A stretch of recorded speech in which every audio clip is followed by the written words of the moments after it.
सिंध में केनालनि जे ख़िलाफ़ जेका हीअ तारीख़ी तहरीक हली, चई सघिजे थो त हीअ हिकिड़ी तारीख़ी तहरीक आहे जंहिंमें सिंध जे रहंदड़ हर माण्हूअ पंहिंजो हिसो वरितो ऐं सिंध खां ॿाहिरि जेके बि माण्हू माहौलियात जे हवाले सां, पाणीअ जे वर्छ जे हवाले सां, डेल्टा जे सिहत जे हवाले सां, आम माइग्रेशन जे हवाले सां थोरो बि इदराक रखनि पिया, उहे हिन तहरीक में शामिलु रहिया ऐं पाणीअ जा माहिर जेके बि हुया, जिथे बि हुया, जेके बाइस न हुया, उन्हनि तहरीक में पंहिंजो किरदारु अदा कयो।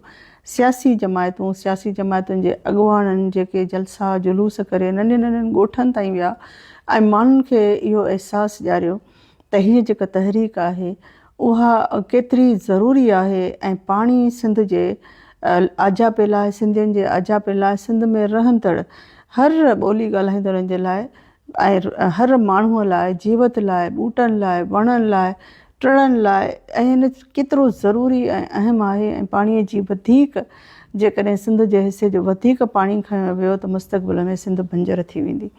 सो यकीननि उहे सभु थोरियूं क़ाबिल तहसीन आहिनि। इन कतई कोन्हे का त एक्स शामिलु हो, वाए शामिलु हो, सभिनी जे गॾियल जाखोड़ सां, जिदोजहद सां इहो जेका आहे सा फाइनली हुकूमत इन ॻाल्हि ते मजबूर थी त इन ते कमु रोकियो वञे। सो इन जे करे कंहिंखे माइनस करणु, कंहिंखे वधीक क्रेडिट ॾियणु, कंहिंखे घटि क्रेडिट ॾियणु, क्रेडिट जे इन ड्रोड़ में शामिलु न थियणु घुरिजे, पर जंहिंजो जेतिरो किरदारु रहियो आहे उनखे ज़रूरु साराहणु घुरिजे। औरतुनि जे हवाले सां मां हिकिड़ी ॻाल्हि ज़रूरु कंदी हलंदसि, जॾहिं तहरीक जे हवाले सां लिखियो वञे थो, ॻाल्हाए वञे थो, असांजी जेका ॿोली आहे उहा पिदरशाहीअ जो पहिरियों मोर्चो थींदो आहे, उहा रिफ्लेक्ट कंदी आहे हिकिड़ी सोच खे।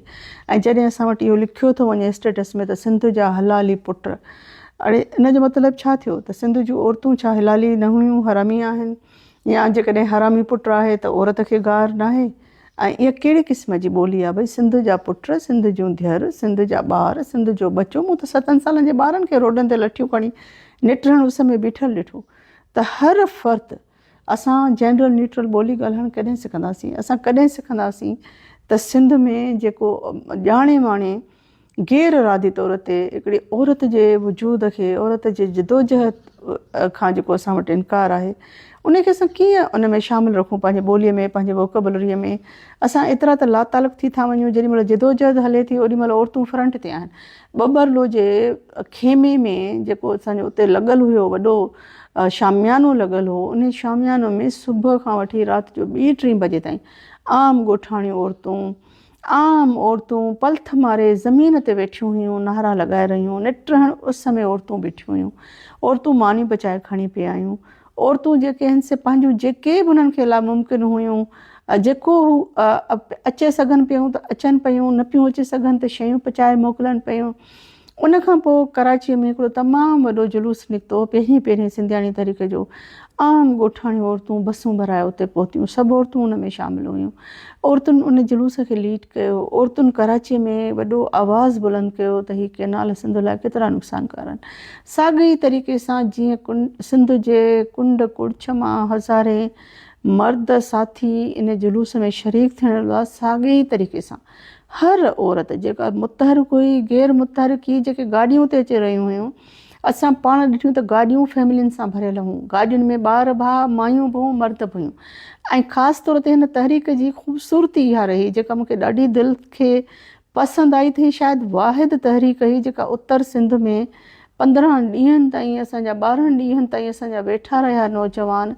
ऐं 12 ॾींहंनि ताईं उत्तर सिंध में जेको सम्झो वेंदो आहे त नो वुमेन्स लैंड आहे, उते 12 ॾींहंनि ताईं राति जो 3 बजे आम ॻोठाणा, आम शहरी पंहिंजे मायुनि समेत वेठा हुया। ऐं जॾहिं उते शरीक थियण बचे रहिया, उहा हिकिड़ी नई सिंध हुई, हिकिड़ी एॾी ख़ूबसूरत सिंध जो रूप हो जंहिंमें सिंधी पंहिंजे पूरे ख़ानदान समेत शामिलु थिया। उन्हनि औरतुनि खे एक्सक्लूड कोन कयो। गाॾियूं भरे भरे पंहिंजे घर जूं औरतूं हुयूं, भेनरूं, माइरूं, घरवारियूं, ॿार, न्याणियूं सभु वठी बीठा हुया।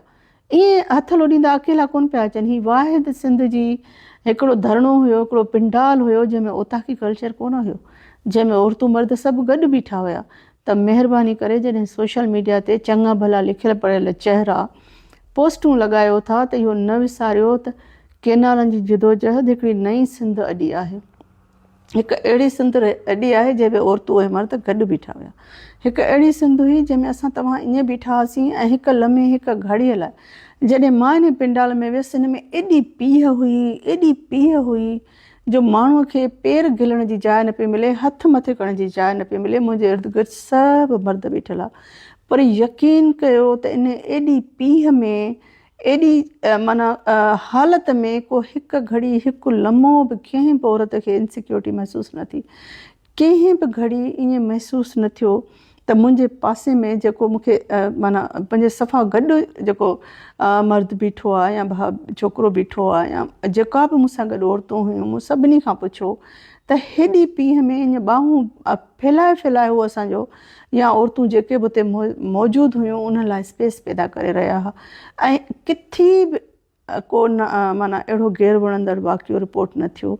त इहा ई त सिंध आहे जेका असांजे ख़्वाबनि जी सिंध आहे। इहा ई त सिंध आहे जेका असां सोचींदा आहियूं त औरतूं मर्द गॾु हुजनि, औरतुनि में अदम तहफ़ुज़ जो अहसासु न थिए, औरतूं इनसिक्योर फील न कनि, औरतुनि सां का ग़लति हरकत न थिए। इहा ई त सिंध हुई जेका बबरुल जे तहरीक में असां ॾिठी, जंहिंमें पेरे उघाड़े ॻोठाणा हुया, अंग उघाड़े ॻोठाणा बीठा हुया, जंहिंमें पढ़ियल लिखियल माण्हू बि हुया, जंहिंमें अमीर माण्हू बि हुया। ऐं हिकु त क्लास बैरियर न हो इन सिंध में, जेंडर बैरियर कोन हो इन सिंध में। इन सिंध खे त इन सिंध जे इन ख़ूबसूरतीअ जी त असांखे जेतिरी तशरीह करणु घुरिजे। असां वेही फेसबुकनि ते सिर्फ़ु इहे gender biased status, gender biased ॿोलियूं लॻाए इन सॼी ख़ूबसूरतीअ खे दरगुज़र करे छॾियूं, इन जो नोटिस न वठूं, इहो असां ॿुधायूं न पंहिंजे सिंध खे। त असां जॾहिं तहरीकुनि में यकचा थी सघूं था, जॾहिं असां ते मुसीबतूं अचनि थियूं त असां गॾु बीही सघूं था, त असां अमन जे टाइम में बि ईअं ई गॾु हुजूं, ईअं ई पंहिंजे औरतुनि खे गॾु वठी हलूं, ईअं ई पंहिंजे औरतुनि सां गॾु बीहूं, ईअं ई औरतुनि खे महसूसु न करायूं जो अदम तहफ़ुज़ जो शिकार थियनि। जॾहिं इन पीह में, इन गर्मीअ में, इन हालत में तव्हां शानदार तरीक़े सां हिकिड़ो अहिड़ो माहौल जोड़ियो जो माण्हू ॿारहें बजे अचे ते वेठा ऐं बार आया। जेको हिकु दफ़ो आयो उहो वरी कही आयो त असां हिन पिंडाल में वञूं। इहा सिंध जी ख़ूबसूरत जेका नई सिंध जी हिकिड़ी तारीख़ रक़म थी रही आहे, हिकिड़ी ख़ूबसूरत सुरहाण अचे रही आहे, जंहिं सुरहाण में क्लास तबक़ाती फ़र्क़ु कोन हो, जंहिंमें असांखे जिन्स जे बुनियाद ते तफ़रीक़ नज़र कोन पई अचे, जंहिंमें मज़हबी मतभेद कोन हो, जंहिंमें माइनॉरिटी मेजॉरिटी जी ॻाल्हि कोन हुई। इन सिंध जे सुरहाण खे थोरो महसूसु कयूं ऐं थोरो इन में साहु खणी ॾिसूं।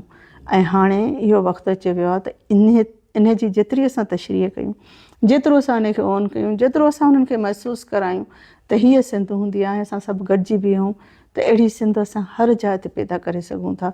ऐं इहो असांखे हाणे ज़हनी तौर ते सोचणु घुरिजे, इन ॻाल्हि जी तशरीह करणु घुरिजे।